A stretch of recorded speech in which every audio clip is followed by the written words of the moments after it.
Bună dragilor și bine ați venit la o nouă citire. De această dată te invit la o citire generală, iar dacă ai intrat pe acest videoclip înseamnă că ai aici cu siguranță un mesaj pentru tine. Să vedem situația din momentul de față. Wow! În momentul de față văd că ești într-o perioadă de foarte mare sensibilitate. Ești într-o perioadă în care un capitol s-a încheiat în viața ta și îți este teamă sau pur și simplu nu vrei să renunți la trecut, la ceea ce s-a întâmplat.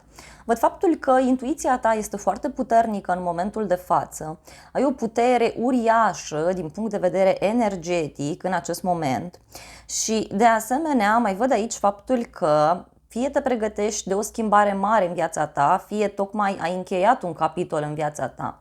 Simți că ceva s-a încheiat, simți că vrei să te eliberezi și că vrei să te concentrezi doar pe tine. O puternică legătură pot să văd aici cu străinătatea sau cu zona internetului. Este o perioadă în care pur și simplu ești foarte concentrat sau concentrată pe lumea din jurul tău, pe lucrurile care se petrec. Da?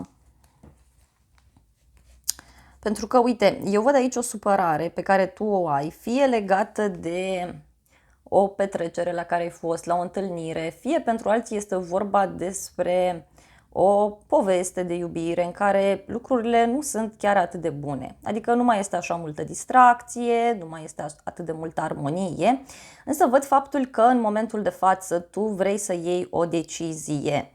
Simți nevoia să stai foarte mult tu cu tine, pentru că văd aici o persoană puțin imatură din punct de vedere emoțional.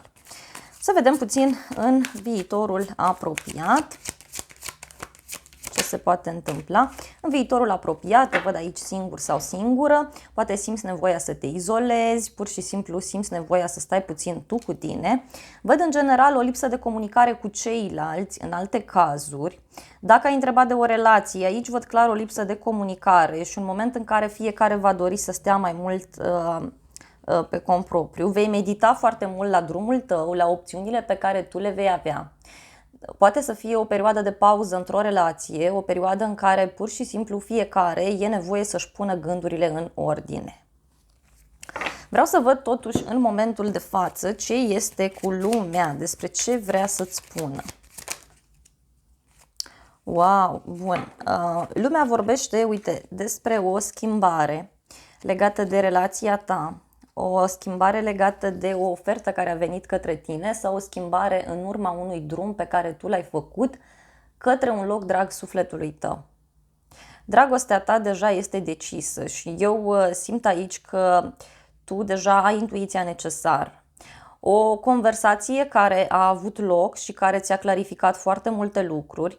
Mai văd aici tot felul de mesaje, apeluri telefonice, dar uite, pentru unii dintre voi simt că este ca și cum sunteți pe drumul vostru în momentul de față. Sunteți acolo unde trebuie, pentru că ascultați foarte mult ceea ce spune viața voastră, ceea ce spune acest eveniment care s-a petrecut. Da? Văd pe de altă parte foarte multă durere legată de un compromis sau legată de o relație toxică. Hai să vedem despre ce e roata asta a destinului. Poate unii nu vă dați seama de acest eveniment. Este vorba despre ceva legat de o casă, de o sumă mare de bani, ceva legat de familie sau de o stabilitate în cadrul unei relații. Da? Despre asta este vorba și este ceva ce te-a ambiționat foarte, foarte mult. Văd faptul că te-a ambiționat să-ți faci niște planuri pentru un viitor îndepărtat, dar văd aici totuși și o răceală într-o relație sau o relație la distanță pentru alții dintre voi. Să vedem regina de cupe. Ok, văd că ți este teamă în momentul de față, așa cum am spus, te simți puțin obosit sau obosită. Atenție puțin și pe starea de sănătate în momentul de față, pentru că pot exista probleme. Da? Uite, ești foarte gânditor aici ce decizie să iei și simți nevoia să stai singur sau singură. Poate chiar te simți singur în cadrul unei relații. Mai văd aici o legătură cu zodia balanță sau zodia fecioară pentru unii dintre voi. Să vedem 2 de spade. Despre ce este vorba? Care este motivul acestei cărți? 2 de spade. Wow, motivul este o supărare în dragoste, asta e clar aici. Uite, o tristețe. Da? Vei alege să stai puțin singur sau singură, poate chiar să te liniștești, pentru că văd aici faptul că ceva din trecutul tău fie se întoarce la tine, fie pur și simplu tu nu poți să treci peste anumite lucruri mai puțin plăcute care s-au întâmplat în această relație. Fie ai fost mințit, trădat, fie v-ați despărțit, s-au spus niște cuvinte urâte. Deci este clar faptul că tu în momentul de față treci într-o altă etapă, însă în același timp văd clar aici, uite, și faptul că în viitorul apropiat se așterne liniștea, fie în această relație, adică nu o să mai comunicați la fel de mult, fie dacă ești o persoană singură, văd că vei alege să stai puțin tu cu tine și să te concentrezi iarăși spre trecut. Sfatul este să încerci să vezi ce ai în momentul de față, pentru că eu văd totuși că ai aici un suflet pereche sau ai niște sentimente foarte plăcute. Însă uite, te simți aici trădat, da? Simt că ai așa o senzație de trădare, de abandon, de sacrificiu, pentru că uite, doiul ăsta de monede și cu 8 de cupe îmi spune mie că cineva tot a amânat o plecare sau cineva tot a amânat aici și va amâna în continuare o decizie. O decizie de a lăsa ceva în urmă, fie un loc de muncă, un prieten, ceva din viața sa. Hai să vedem ce sunt cu aceste cupe dărmate. Bun, un adevăr pe care l-ai aflat, ai avut o curiozitate și se pare că ți-ai potolit-o și acest adevăr, bineînțeles că te va face să te gândești mai intens la faptul că îți dorești bucurie, îți dorești armonie, îți dorești liniște sufletească. Da? Și din nou apare acest 2 de spade. Hai să vedem care e partea bună a lucrurilor, că aici este și o parte bună pe care ar trebui să o vezi. Iar dacă ești singur acum și te uiți la această citire, cu siguranță este un mesaj important pentru tine. Partea bună a lucrurilor este că aici ești o persoană cunoscută, ești o persoană victorioasă, o persoană de a cărei stare de spirit contează oarecum viața celorlalți. Partea bună a lucrurilor este că ești o persoană învingătoare, da? Sau că aici ai niște persoane care îți sunt alături.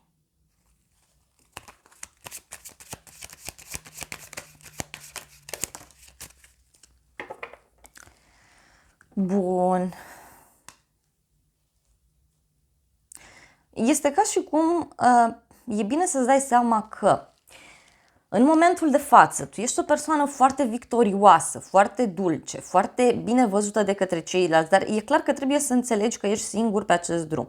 Totuși văd că te simți abandonat, te simți puțin lăsat deoparte și ai tot felul de planuri, ai tot felul de speranțe care să știi că ele pot deveni realitate. Pot deveni realitate. Uite, dar e bine să faci totul singur sau singură. Din nou mi se spune aici că e bine să meditezi la lucrurile valoroase pe care le ai în jurul tău, la tot felul de situații din acestea, poate aparent banale, fie că trebuie să te bucuri, că respiri, că trăiești, că ești aici unde ești în viață. Da? O legătură din nou cu o fecioară și văd și o sumă mare de bani. Sau o împlinire. Da? E un moment de răsfăț pe care e nevoie să ți-l oferi. Să vedem mai departe ce urmează în această situație. În această situație eu văd aici un as de bâte. Este clar aici o bucurie pentru tine, o flacără care se aprinde. Pentru unii simt că este ca și cum vă recăpătați bucuria de a trăi, vă recăpătați bucuria de a simți diferite lucruri, dar asul de bâte poate să mai însemne și o întâlnire cu pasiune, poate să însemne o întâlnire frumoasă pe care o poți avea aici cu cineva. Dacă ești o persoană singură, să știi că apare cineva în viața ta. Este o persoană specială, este o persoană care te va invita să vezi lumea altfel față de cum ai făcut-o până acum. Hai să vedem asul de bâte.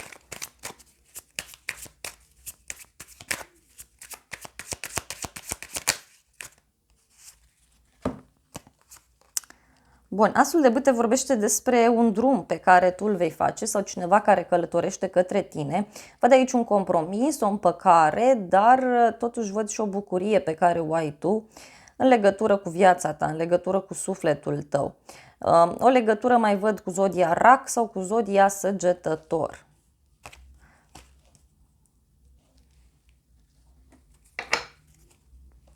Și din nou apare această energie de compromis. Hai să vedem totuși despre ce este vorba cu acest as de bâte. Wow, asul de bâte, uite, vine la pachet cu un moment transformator. Moartea vorbește despre transformare, despre încheierea unei situații și despre faptul că tu în viitorul apropiat vei avea curajul să-ți iei viața în propriile mâini. Văd că vei pregăti ceva în ascuns, în secret, posibil chiar să-ți dai seama că e cazul să te bucuri de viață, să tratezi fiecare plimbare ca pe o aventură, ca pe o excursie din care pur și simplu tu să reușești să explorezi viața cu toate frumusețile ei. Dacă ești o persoană care se află într-o relație și momentan lucrurile nu mai funcționează, aici îți spun clar că tu îți vei recăpăta forța de viață și vei face tot posibilul fie să câștigi această persoană, fie vei face tot posibilul să intri în contact, să zic așa, cu cineva anume. Totuși eu văd un final. Văd un final aici. Hai să vedem ce se încheie.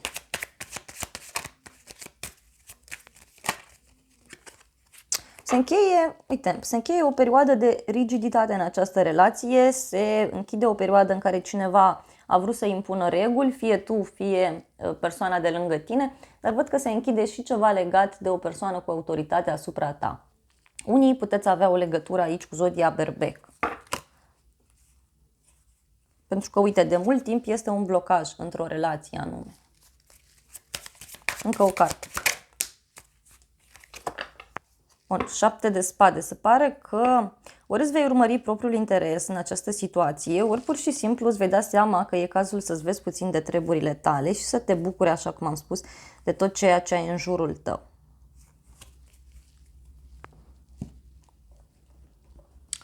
Mai vreau totuși încă o carte.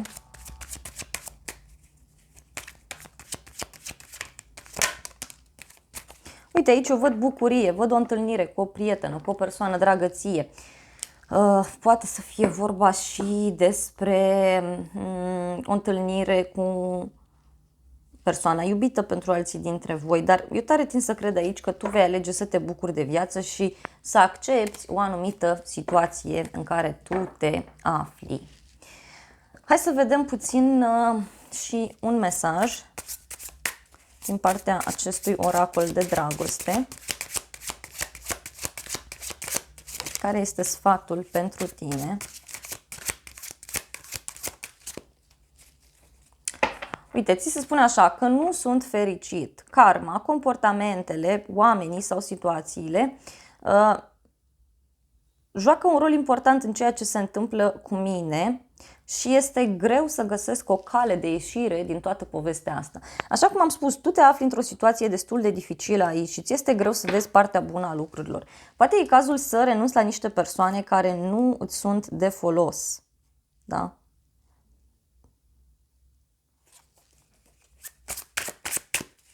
Mai vreau un mesaj.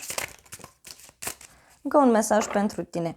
Uite, e ca și cum te simți controlată de oamenii din jurul tău sau de o anumită persoană și se pare că nu îți place asta. Se pare că tu aici încerci să-ți găsești puterea ta din nou și să știi că vei reuși, însă îți spun clar cu această carte că e nevoie să închizi ceva. Fie în comportamentul tău, fie este nevoie să lași pe cineva în urma ta. Poate să fie și cineva din jurul tău care se simte așa. Da? Și uite, ți se spune în felul următor ca și sfat că noi suntem alchimiști, noi transformăm frica în iubire și umbra în lumină. Foarte frumos acest mesaj. Și voi mai lua încă unul din partea îngerilor romantici, să vedem ce trebuie să cunoști. Decepție, da? Cineva poartă o mască falsă și eu tare tind să cred că tu ai aflat de chestia asta sau intuiești și parcă nu ai curajul să vezi lucrurile, da? Ai avut o discuție foarte sinceră cu cineva și uite că, da, din păcate lucrurile cam acolo duc pentru unii dintre voi. Mai vreau un sfat. Uite, sfatul din nou este să te relaxezi, da? Bucură-te de fiecare moment, bucură-te de o vacanță, ia-ți o după-amiază liberă, ia-ți o oră pentru tine și încearcă să te liniștești și să-ți dai seama ce-ți dorești tu de la viață. Da? Mai vreau încă un sfat din partea acestor cărți. Vreau să vedem ce sfat ți se oferă, ce ar trebui să faci. 8 de bâte, uite, ți se spune să te distrezi, să trăiești viața la maxim, să te bucuri de fiecare clipă, să dai acel mesaj, să spui ce ai pe suflet și de asemenea ți se spune aici clar că e bine să-ți deschizi inima, da? Prosperitate, uite. Să lupți, da, pentru gândurile tale, că ai aici niște idealuri, dar parcă ți este teamă să le pui în practică. Dacă ești, uite, foarte constrâns de către familie sau dacă ești într-o relație în care cealaltă persoană nu-și dorește o familie sau ceva de genul acesta, uite, eu văd asul de monede și aici ți se spune să faci fapte, da, reale, să acționezi real într-o anumită situație. Bun, dragilor, acestea au fost previziunile de această dată. Eu îți mulțumesc pentru atenție. Dacă ai rezonat cu aceste mesaje, nu uita să te abonezi, să apeși clopoțelul, apasă butonul de like, funcții gratuite pentru toți și de asemenea să ne revedem cu bine și la o altă citire. Dacă vrei să mai vizionezi, nu uita să distribui acest videoclip, să recomanzi canalul unei persoane dragi ție și să ne revedem cu bine și data viitoare.